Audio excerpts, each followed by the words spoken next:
রহমতুল্লাহি ওবরকাতুহ।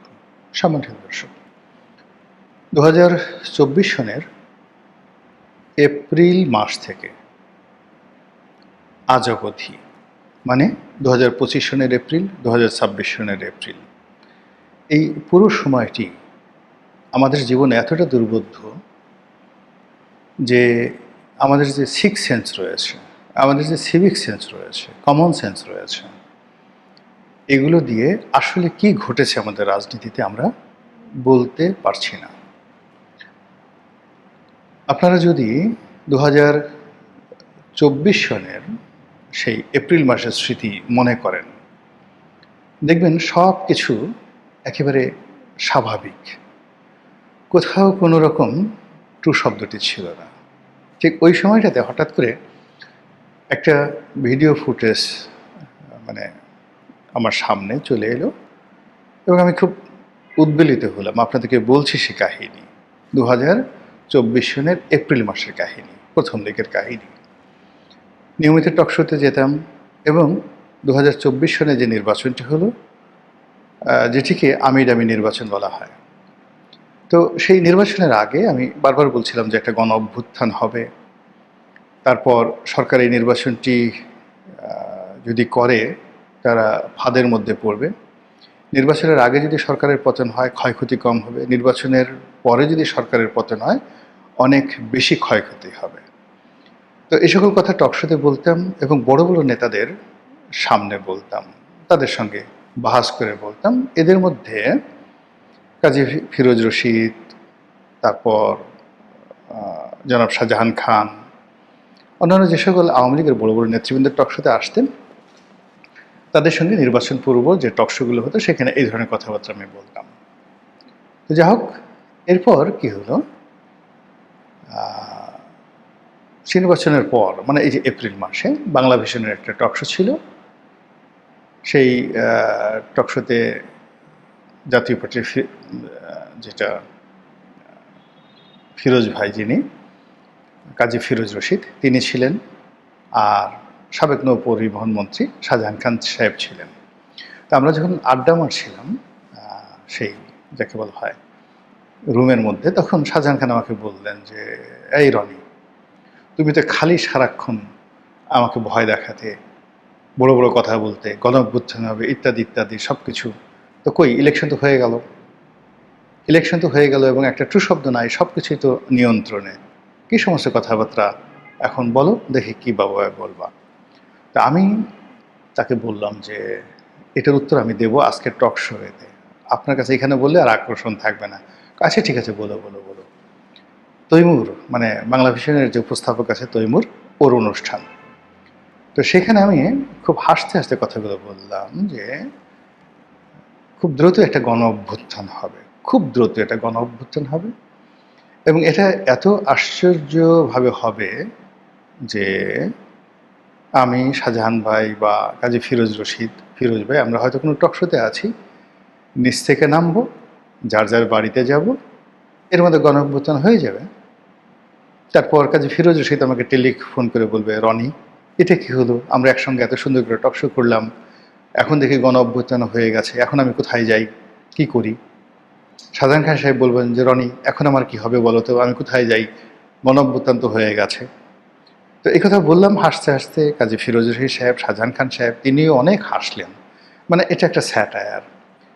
দুর্ভাগ্যজনক হলেও সত্যি যে আগস্ট মাসের প্রথম সপ্তাহে, প্রথম দিকে, অর্থাৎ 1, 2, 3 তারিখে যখন ঠিক এইরকম ঘটনা ঘটছিল, একেবারে হুবহু আমি যে কথা শাহজাহান খানকে বলেছিলাম ঠিক সেম ঘটনাটি শামসুদ্দিন চৌধুরী মানিক সাহেবের সঙ্গে আমার ঘটেছে। এটি নিউজে ঘটেছে এবং চ্যানেল আইয়ের সেই যে দীপ্তির অনুষ্ঠানে ঠিক সেম ঘটনা ঘটেছে। তারপর আগস্ট মাসের 4 তারিখে 2024 সনে এবং 5 তারিখে যা কিছু ঘটেছে এগুলো বললে রীতিমতো গল্পের মতো মনে হবে।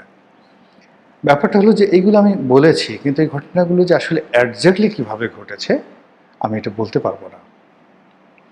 অনেকে ম্যাটিকুলাস ডিজাইনের কথা বলেন, অনেকে চক্রান্তের কথা বলেন, হোয়াট এভার মেবি, কিন্তু আমি এইগুলো ডট মেলাতে পারছি না, কিভাবে কি হলো। শেখ হাসিনার পতন কিভাবে হলো, তিনি কিভাবে হেলিকপ্টারে চড়ে গেলেন, কিভাবে নিরাপদে ভারতে চলে গেলেন, কিভাবে আওয়ামী লীগের নেতারা একে একে সকল শীর্ষ নেতারা বাংলাদেশ থেকে এয়ারপোর্ট দিয়ে সীমান্ত দিয়ে একেবারে নির্বিবাদে চলে গেলেন। অনেকে দেখা গেল আগস্ট সেপ্টেম্বর মাসেও গেছে নিরাপদে, কারা তাদেরকে পার করে দিল। এমনকি 2026 সনে অনেক মানুষ গিয়েছেন, শুধু 25 সনে নয়, 26 সনে আওয়ামী লীগের অনেক সিনিয়র নেতৃবৃন্দ চলে গেছেন। এই ধরুন শিরীন শারমিন চৌধুরী যেভাবে ধরা পড়লেন, যেভাবে জেলে গেলেন এবং যেভাবে তিনি জামিনে মুক্ত হলেন, আপনার কাছে একটা আশ্চর্য মনে হয় না যে এটা কী করে হলো, এতদিন কোথায় ছিলেন?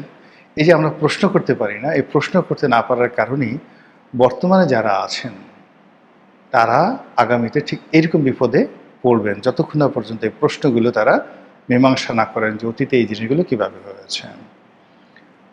আমরা একইভাবে আমি বলেছিলাম, একেবারে আপনারা যদি তৃতীয় মাত্রা দেখেন 2024 সনের আগস্ট মাসের 10 কিংবা 12 তারিখে, তো সেই 10 কিংবা 12 তারিখে তৃতীয় মাত্রা হলো, তখন সবে মাত্র ডক্টর মোহাম্মদ ইউনূস এসছেন 2-3 দিন। আমি বললাম যে ওনাকেও ক্ষমতা থেকে চলে যেতে হবে খুব দ্রুত, অপমানিত হয়ে, লাঞ্ছিত হয়ে। এখন যত দ্রুত তিনি যান তত তার সুবিধা, আর যত দেরি হবে তত তিনি বিপদে পড়বেন। এবং সেই বিপদ তিনি এখন পড়ছেন। তার বিরুদ্ধে, আসিফ নজরুল সাহেবের বিরুদ্ধে, অন্যান্য উপদেষ্টাদের বিরুদ্ধে দুর্নীতি দমন কমিশনে যাকে বলা হয় একের পর এক অভিযোগ পড়ছে। একের কুশীলবদেরকে ধরা হয়েছে, আরও কুশীলবদেরকে ধরা হবে। এজন্য নানা রকম তালিকা করা হয়েছে। এই তালিকার মধ্যে সাহিত্যিক আছেন, সাংবাদিক আছেন, সম্পাদক আছেন, ব্যবসায়ী আছেন, রাজনীতিবিদ আছেন, এমনকি বিএনপির যারা লোকজন তাদেরও আছেন। এবং এগুলো নিয়ে একটা বিরাট সিন্ডিকেট এখন কাজ করছে। যেমন দেখা গেল যে বিএনপির একজন নেতা বা মন্ত্রী, একজন এমপি 11-এর সাথে জড়িত ছিলেন। তো তার কাছে গিয়ে বলা হলো যে আপনি তো 11-এর সময় এই ধরনের কথাবার্তা বলেছেন, এগুলো নিয়ে তালিকা হচ্ছে, খুব দ্রুত আপনাকে ধরা হবে, আপনি মন্ত্রিত্ব হারাবেন, এমপিগিরি হারাবেন, আরও বড় বড় পদ যা কিছু সব হারাবেন, নেতার কাছে সব খবর আছে এবং খুব রাষ্ট্রিক অ্যাকশন নেওয়া হচ্ছে, অতএব আমাদের সাথে ডিল করেন। এগুলো নিয়ে যে কত ব্যবসা হচ্ছে পর্দার আড়ালে, কত সিন্ডিকেশন হচ্ছে, যার কারণে কি হচ্ছে, সরকারের যে কর্মকাণ্ড, সেই কর্মকাণ্ডে কোনো গতি আসছে না, সকলের মধ্যে একটা ফ্রাস্ট্রেশন চলে আসছে। যেটা বলছিলাম যে 2024 সনের এপ্রিল মাস থেকে 2025 সনের এপ্রিল, 2025 থেকে 2026-এর এপ্রিল পর্যন্ত যে ঘটনাগুলো ঘটেছে, এত দ্রুত, এত আশ্চর্য এবং এত ইউনিক, আপনি একটার সঙ্গে আরেকটা মিলাতে পারবেন না। কী করে ডক্টর মোহাম্মদ ইউনূস ছিলেন, অর্থাৎ প্রথমে কী করে শেখ হাসিনা গেলেন, কী করে ডক্টর মোহাম্মদ ইউনূস ছিলেন, কারা বঙ্গভবনে এই উপদেষ্টাদের সিলেক্ট করলো, কারা তারপরে ডক্টর মোহাম্মদ ইউনূসের বিশেষ সহকারীদেরকে নিয়োগ দিল, কারা সচিবালয়ে বসে বসে সচিবদেরকে নিয়োগ দিল, ডিসিদেরকে নিয়োগ দিল, খালি জায়গাগুলো পূর্ণ হলো, মিলাতে পারবেন না। তারপরে এখানে আলী রিয়াজ কী করে এলো, এখানে মনির হায়দার কী করে এলো, কী করে সংস্কার কমিশন হলো, এতে করে কি করে আপনার এখানে বদিউল আলম মজুমদার থেকে শুরু করে অন্যান্য যে সমস্ত লোকজন আসলেন তারা একত্র হলেন, দেবপ্রিয় ভট্টাচার্য, তারপরে মতিউর রহমান, মাহফুজ আনাম থেকে শুরু করে এমনকি নুরুল কবির সাহেব, তারা কী করে ডক্টর ইউনূসের কাছাকাছি গেলেন, আবার তারা ডক্টর মোহাম্মদ ইউনূসের থেকে কেন দূরে সরে গেলেন। এরই মধ্যে তারেক রহমান সাহেব এলেন, সবাই আবার ঝাঁপিয়ে তার কাছে গিয়ে পড়ল। সেই মাহফুজ আনাম, সেই মতিউর রহমান, সেই যাকে বলা হয় নুরুল কবির, তারা আবার সেই তারেক রহমান সাহেবের কাছে গেলেন, কথা হলো, বার্তা হলো, কিন্তু এখন আবার তাদের সাথে সেই সম্পর্কটা নেই। তারেক রহমান সাহেব নমিনেশন দিলেন, অনেকে মন্ত্রী হলেন, অনেকে এমপি হলেন, স্পিকার হলেন, কত কিছু হলো, কিন্তু কোনোটারই ডট কেউ মিলাতে পারছে না।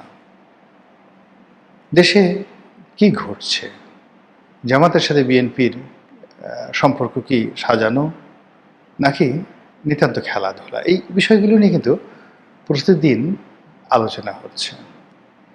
আর সেই আলোচনার ফাঁকে যে প্রশ্নগুলো সামনে চলে আসে সেটা হলো